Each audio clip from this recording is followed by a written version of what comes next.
अस्सलाम वालेकुम व्यूवर्स, खुशामदीद कहता हूँ आपको अपने यूट्यूब चैनल पर। इस वक्त मेरे साथ वहीद मुराद साहब के एक बहुत बड़े परिस्तार मौजूद हैं। यूँ तो आप जानते हैं वहीद मुराद साहब की लाखों की तादाद में परिस्तार हैं और मेरे साथ मौजूद हैं सैयद शाहिद रज़ा साहब, जो कि वॉइस चेयरमैन हैं वहीद मुराद फ़ैन क्लब के आल पाकिस्तान। तो मैं आज अननोन फैक्ट्स जो वहीद मुराद साहब के 10 हैं वो आपके साथ शेयर करूँगा। यूँ तो अगर आप उनके जो कारकर्दगियाँ हैं या फिर उनके जो कंट्रीब्यूशंस हैं पाकिस्तान फ़िल्म इंडस्ट्री के लिए, उनके हवाले से अगर आप घंटों बात करते रहें तो बातचीत ख़त्म ना हो। पर मैं जो अब सारी भाग दौड़ है वो आपके हवाले करता हूँ सर। अब आप उनके हवाले से बात करें जी और नंबरिंग के हिसाब से नंबर 1, नंबर 2 हमें उनके जो अननोन फैक्ट्स हैं वो आप बताइए। ठीक है जी। इसकी तरफ आता हूँ। जो हमने टॉप 10 बताने हैं उसमें यह है कि पूना अकेडमी नंबर 1 जो है वो पूना अकेडमी जो अनुपम खेर साहब चला रहे हैं, वहाँ पे मैंने एक पाकिस्तान का एक चैनल था, मैं उसका हवाला तो नहीं दूंगा, उन्होंने बाकायदा डॉक्यूमेंट्री दिखाई थी कि वहाँ पे 4 तस्वीरें जो है ना आवेज़ा हैं उस एकेडमी में। और ये बहुत बड़े एजाज़ की बात है पाकिस्तान के लिए कि वहाँ पे वही साहब की तस्वीर भी है, वहाँ पे अमिताभ बच्चन, दिलीप कुमार और राज कपूर जो शोमैन का भी जिनको खिताब मिला, और वही साहब, चारों की तस्वीर आवेज़ा है। और बाकायदा वहाँ पे जब पूना अकेडमी में कोई रोमांटिक गाना पिक्चराइज करना होता है या कुछ भी होता है या उनको बताया जाता है या सिखाया जाता है तो उनको ये कहा जाता है कि आप ये गाना देखें वही साहब का, आपने बिल्कुल इस तरह से मूवमेंट करनी है, इस तरह से उठना है, इस तरह से बैठना है। तो ये मैं कहता हूँ ये बहुत बड़े एजाज़ की बात है। और फिर दूसरे नंबर पे मैं ये एक बताता चलूँ। मैं असल में वैसे तो हमारे पाकिस्तान फिल्म इंडस्ट्री में बहुत से अदाकारों ने पियानो पे बैठ के गाने पिक्चराइज कराए हैं, तो लेकिन मैं वही साहब को पियानो का बादशाह करार देता हूँ कि वो पियानो के बादशाह थे। पियानो पे जो गाने पिक्चराइज करवाते थे उसकी रिक्वायरमेंट वो पूरी करते थे। जैसे कि अफशां फिल्म का गाना है, वो जो है या खुदा करे कि मोहब्बत में वो मकाम आए, और फिर दूसरे जो है दो राह फिल्म का मुझे तुम नज़र से गिरा तो रहे हो, और फिर नींद हमारी ख्वाब तुम्हारे का जो अजनबी बज़ाहिर अजनबी हैं, और मस्ताना माही का एना फुल कलियाँ दी महफिल से। तो वही साहब में और दूसरों में ये फ़र्क था कि मैं माजरत के साथ कहूँगा कि दूसरे जो हमारे आर्टिस्ट थे वो सिर्फ उंगलियां रख के बैठ जाते थे पियानो पे और मूवमेंट उनकी पता नहीं लगता वो पियानो बजा रहे हैं या नहीं। लेकिन वही साहब जो ना बाकायदा उसकी जो रिक्वायरमेंट पूरी करते थे, उनको उंगलियों को फोकस किया जाता था, उनकी उंगलियों को दिखाया जाता था, वो पियानो पे बाकायदा वैसे उंगलियां चलाते थे जैसे कि वो हकीकत के करीब हैं बहुत ज़्यादा। तो इस हिसाब से मैं उनको जो ना पियानो का बादशाह भी कहूँगा। और अहमद रुश्दी का जो गाना उनका हीरो फिल्म का आखिरी बन के मिसरा चली आओ, वो गाना भी मैं जो ना ये कहूँगा कि इत्तेफाक है कि अहमद रुश्दी का आखिरी गाना भी वही साहब पे पिक्चराइज हुआ। तो वही साहब और अहमद रुश्दी का जो था बहुत ज़्यादा आपस में कम्बिनेशन था और बहुत ज़्यादा अंडरस्टैंडिंग थी। तो जिस वक्त अहमद रुश्दी साहब की डेथ हुई तो वही साहब ने बाकायदा ये स्टेटमेंट दी थी कि आज मेरी आवाज़ ख़त्म हो गई। तो उन्होंने बहुत अफसोस का इजहार किया था। वो वही साहब के बारे में दो ही उनको खिताब देते हैं, वो किंग ऑफ सॉन्ग और किंग ऑफ रोमांस। मैं उनको तीसरा खिताब भी ये देता हूँ कि वो पियानो के भी बादशाह थे। तो तीसरा फैक्ट ये है कि जब दिलीप साहब ने लंदन में दिलीप पिक्चर देखी वही साहब की, तो उन्होंने ये कहा कि मैंने वैसे तो बहुत सी रोमांटिक फिल्मों में काम किया है, लेकिन मैं ये समझता हूँ कि मेरी जितनी भी रोमांटिक फिल्में हैं उन सब पे जो है अंदलीप भारी है। अंदलीप उन सबसे ज़्यादा पावरफुल फिल्म है। वही साहब ने उस फिल्म में रोमांस की जो रिक्वायरमेंट थी, जो उसकी रोमांस की ज़रूरत थी, वो मुझसे ज़्यादा परफॉर्म की है। मैं इसलिए समझता हूँ कि जो अंदलीप को क्रेडिट जाता है वो मेरी किसी भी रोमांटिक फिल्म को नहीं जाता। चौथा ये है कि 1976 में फिर दिलीप साहब की और वही साहब की मुलाकात हुई। वो उन्होंने ख़ास तौर पे जो गाना है इंडिया का पाकिस्तान का शबाना, जो दर्द मिला अपनों से मिला, उस फिल्म की तारीफ़ के लिए स्पेशल वही साहब ने मुलाकात रखी और वही साहब को अप्रिशिएट किया, मोहब्बत से पेश आए और तारीफ़ की कि आपने ये गाना इतने अच्छे तरीके से पिक्चराइज कराया है कि जैसे लगता है कि ये सारा आपके ऊपर ये जो दर्द है, ये सिचुएशन जो है ये आप पे गुजर रही है, आप इसमें इन्वॉल्व हैं। तो मैंने बहुत ज़्यादा मैं इससे मुतासिर हुआ, तो इसलिए उन्होंने वही साहब की बहुत ज़्यादा तारीफ़ की। जो दर्द मिला अपनों से मिला।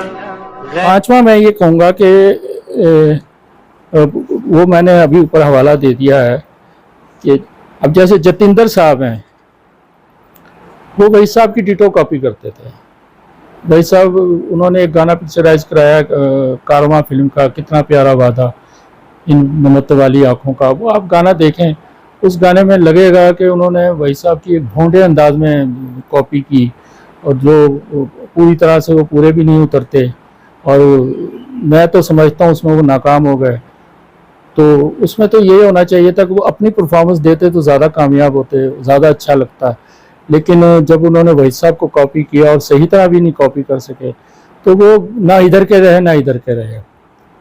तो और एक वो मैं छठी उनका एक जो थे इंडिया के अदाकार थे विनोद खन्ना, उन्होंने एक गाना पिक्चराइज कराया, फिल्म था, नाम था हाथ की सफाई, और वो गाना था वादा कर ले साजना।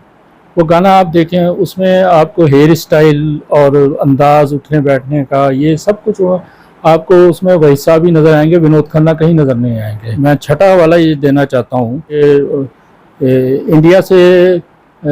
इंडिया में एक फिल्म बन रही थी अंदाज, जिसके डायरेक्टर थे सीपी साहब, जिन्होंने शोले फिल्म भी बनाई थी बाद में, और वो शम्मी कपूर की ज़ाती प्रोडक्शन थी। उसमें उन्होंने वही साहब को ऑफ़र की, लेकिन वही साहब ने हुब्बुल वतनी को सामने रखते हुए उस फिल्म से इनकार कर दिया करने से, और वो फिल्म जो है ना फिर उन्होंने राजेश खन्ना को दे दी। तो राजेश खन्ना साहब ने जो भी काम किया वो आपके सामने। राजेश खन्ना भी इंडिया के सुपरस्टार थे, लेकिन मैं उनको चॉकलेट हीरो किस तौर पे भी नहीं मानता। जैसे इंडिया वाले कहते हैं हमारे चॉकलेटी हीरो जो है वो राजेश खन्ना साहब हैं, लेकिन वो ऐसी कोई बात नहीं है। जब एम सादिक साहब जो थे, उनको ये पता लगा कि पाकिस्तान के एक नामवर हीरो वही साहब को ऑफर हुई है तो फिल्म में काम करने के लिए, तो वो बहुत ज़्यादा उनको सरप्राइज़ हुआ। उन्होंने ये सोचा कि ऐसा तो होता है कि इंडिया पाकिस्तान से आर्टिस्टों को बुलाया जाता है, लेकिन एम सादिक ने सोचा कि मैं क्यों ना इंडिया से जाकर, जिन्होंने नूरजहां फिल्म बनाई, ताजमहल थी, चंद फिल्में उन्होंने बनाई, तो ये पहला वाकया था कि इंडिया से कोई डायरेक्टर पाकिस्तान आया और उन्होंने वही साहब को लेकर बहारो फूल बरसाओ फिल्म बनाई, और जो बहुत कामयाब रही। तो ये भी एक बहुत बड़ी एहसास की बात है कि इंडिया से डायरेक्टर आए बाकायदा वही साहब के लिए, और उन्होंने वही साहब को लेकर फिल्म बहारो फूल बरसाई बनाई, और जो बाद में वो उनकी डेथ हो गई, फिर वो बाद में हसन तारिक साहब ने पूरी की। अच्छा, ये सातवां मैं आपको ये बताऊंगा कि वही साहब ने सबसे ज़्यादा जो है वो डबल रोल फिल्मों में काम किया। जैसे कि वो फिल्म थी उनकी मस्ताना माही, अफसाना, दौलत और दुनिया, इन फिल्मों, और आखिरी फिल्म हीरो में भी उन्होंने डबल रोल किया। तो मैं इस मामले में भी यही कहूँगा कि वही साहब ने सबसे ज़्यादा जो फिल्मों में डबल रोल काम किया वो वही साहब ने किया। ये एहसास भी उन्हीं को जाता है। नंबर 8 में मैं ये बताऊंगा कि रणबीर कपूर और दीपिका पादुकोण का एक गाना था दिल बदतमीज़ दिल बदतमीज़। वो टीटो कॉपी ऐसा ही पिक्चराइज हुआ था जैसे कि कोको कोरिना और पाकिस्तान का जो अरमान फिल्म का गाना है, ड्रेसिंग भी वही थी, सब कुछ वही था। शायद वो गाना भी इंडिया का इसलिए हिट हुआ कि वो बिल्कुल उसी पैटर्न पे पिक्चराइज हुआ था।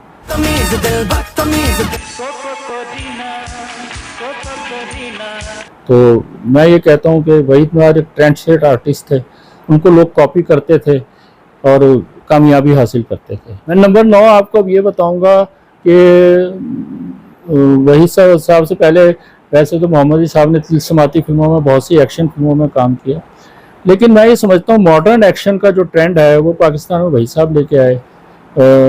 जैसे वो फिल्म थी एक नगीना, फिर दौलत और दुनिया, फिर वो थी परख थी, फिर जब जब फूल खिले थी। इस तरह आप ये कह सकते हैं कि मॉडर्न एक्शन जो था वो पाकिस्तान में इंट्रोड्यूस कराने वाले वहीद साहब थे।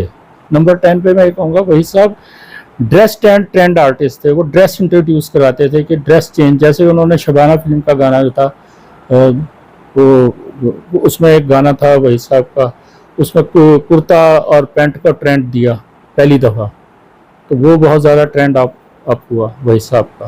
ये शर्फ भी हासिल है कि 1976-7 में मैं वही साहब से AM स्टूडियो में भी मिला हूँ फिल्म ज़मीर फिल्म के सेट पे। तो मेरा इत्तेफाक हुआ वहाँ जाने का। तो वही साहब के बारे में लोगों का यही इमेज था कि वो मगरूर हैं, तो मेरे से थोड़े से फासले पे बैठे हुए थे। मैं डरता डरता उनके पास गया, उनसे सलाम किया मैंने।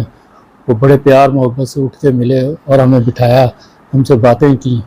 और फिर उसके बाद जो है ना उनकी शॉट का ऐलान हुआ कि आ जाए आपकी बारी है, शॉट दे दें आप। तो उन्होंने बाकायदा वो जो वहाँ पे नौकर था उसको आवाज़ दी। मैं और मेरे एक दोस्त थे, हम दोनों वहाँ गए थे। तो उनको उन्होंने आवाज़ दी कि ये मेरे मेहमान हैं, आपने इनको इंटरटेन करें और इनको जो ना चाय पानी पूछें, मैं ज़रा मसरूफ़ हूँ, तो अगर मुझे फुर्सत मिली तो मैं दोबारा इनको अटेम्प्ट कर लूँगा। मुझे बहुत अच्छा लगा उनको देख के। बिल्कुल ऐसा महसूस हुआ कि जैसे वो कोई एक जादुई शख्सियत नहीं होते, जब जैसे बंदा एकदम इम्प्रेस हो जाता है कि मैं सामने किसको देख रहा हूँ।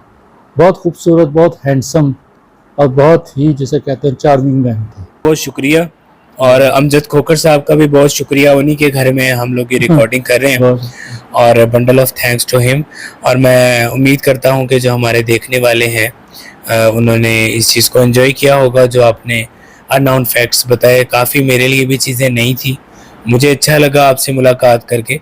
तो मैं आप तमाम लोगों से गुजारिश करूँगा कि हमारे चॉकलेट हीरो वहीद मुराद साहब के लिए ज़रूर दुआ करें कि अल्लाह पाक उनको जन्नत में जगह दे। आमीन सुमा आमीन। बहुत शुक्रिया आपका, बहुत थैंक यू शुक्रिया सो आपकी मच। मोहब्बत, आपने मुझे टाइम दिया, आपने जी, मुझे इसका खुश रहें, अल्लाह हाफिज़। जज़ाकल्लाह।